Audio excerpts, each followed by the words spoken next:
जय मसीह की। परमेश्वर पिता को धन्यवाद देते हैं कि फिर से वीडियो बनाने के लिए प्रभु ने मदद किया है, और आप लोगों को भी धन्यवाद देते हैं कि मेरा वीडियो को देखते हैं और सुनते हैं। तो आज हम लोग परमेश्वर के वचन को पढ़ेंगे प्यारो भाई बहनों।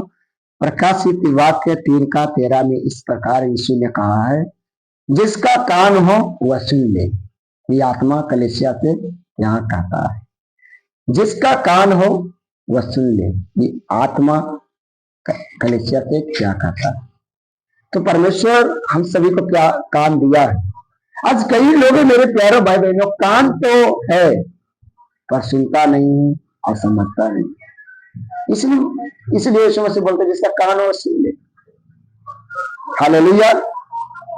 लेकिन क्या है, कई लोग दीदी लोग औरत लोग कलीसिया में जाएंगे तो आपस में दो दीदी लोग आपस में बात करते रहेंगे। जब पास्टर जी प्रचार करते रहेंगे तो उसका बीच में घुटुर मुटुर करके क्या करेंगे, दो दीदी आपस में क्या क्या बात करते रहेंगे।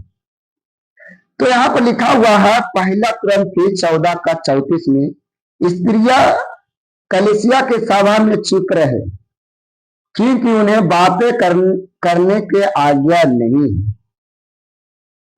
हालेलुया। देखिए वचन में लिखा है स्त्री के बारे में, पहला कुरिन्थी 14:34 में, स्त्री जो है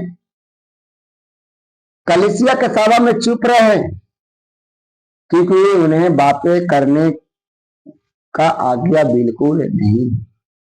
हालेलुया।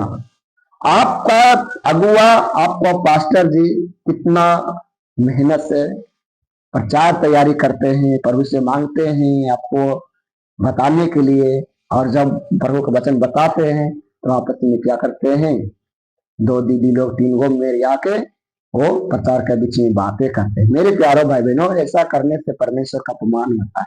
ऐसा आपको नहीं करना है।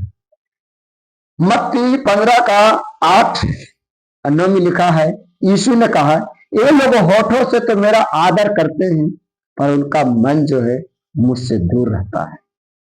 ये व्यर्थ मेरी उपासना करता है। कई लोग दीदी लोग हैं, कलीसिया में आएंगे, गीत को गाएंगे, लेकिन उसका मन जो है मुर्गी के ऊपर में है, बकरी के ऊपर में है, गाय के ऊपर में है, बच्चा के ऊपर में है, घर के ऊपर में। ऐसा नहीं करना है। कलीसिया में आते हैं, पूरा ध्यान आराधना के ऊपर लगाना है, पूरा ध्यान परमेश्वर के वचन के ऊपर सुनने में लगाना है।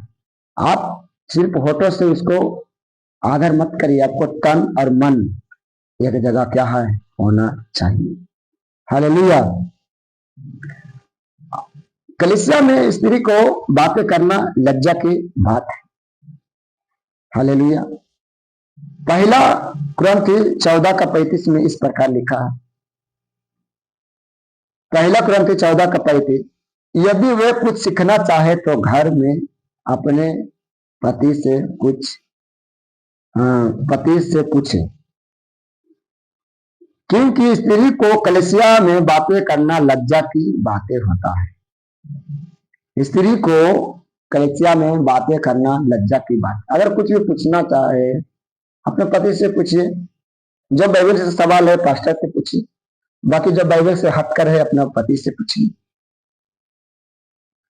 क्योंकि लिखा हुआ है याकूब 1:19 में, हर एक मनुष्य बोलने में धीमे और सुनने में तत्पर होना है। याकूब 1:19 में लिखा हुआ, हर एक मनुष्य, या स्त्री हो या पुरुष हो, हर एक मनुष्य बोलने में धीमे होना है और सुनने में क्या रहना है, तत्पर रहना है। और स्त्री को क्या करना है, कलीसिया में अपना माथा को ओढ़नी से ओढ़ के रखना है।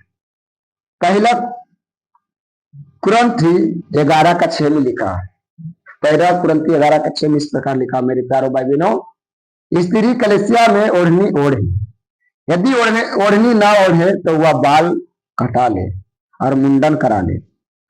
अगर आपको कलीसिया में आते हैं ओढ़ने में, मेरे प्यारो भाई बहनों, बहन लोग, अगर आपको लज्जा आता है, बार बार ऐसा ढाकना पड़ता है, आपको अनुकूल लगता है, तो क्या करना है, प्रभु के वचन में लिखा है, वो जाके मुंडन हो ले। अगर मुंडन होना लज्जा की बात है तो परमेश्वर के वचन में लिखा है तो अपने सिर को क्या करिए, ढकना है। हालेलुया। पहला तिमोथी 3:11 में लिखा, स्त्री को चुपचाप पूरी अधीनता के साथ सीखना चाहिए। स्त्री को कलीसिया में परमेश्वर के वचन को लिखा है चुपचाप पूरी अधीनता के साथ सीखना चाहिए। पहला तिमोथी 3:11 में पढ़िएगा। तो आप लोग कलीसिया में जाते हैं, गाड़ी भाड़ा लगा के समय निकाल के बातें वहां पर करते हैं, परमेश्वर को शोभा नहीं देता है, अपमान होता है, इसलिए आप कलीसिया में जाते हैं। तो परमेश्वर का डर भय में बैठना है कि आप जानना है क्या प्रभु हमसे बातें करेंगे। जो अपने हृदय को तैयार करेंगे प्रभु क्या करेंगे, उसको प्रार्थना को सुनेंगे, पवित्र आत्मा से बातें करेंगे। इसलिए इस वचन से आपको आशीष दे। वचन में लिखा है, यीशु ने बोले प्रकाशित बात 3:13 में, यीशु ने कहा जिसका कान हो वह सुन ले, ये आत्मा कलीसिया से क्या कहते हैं। जय मसीह की।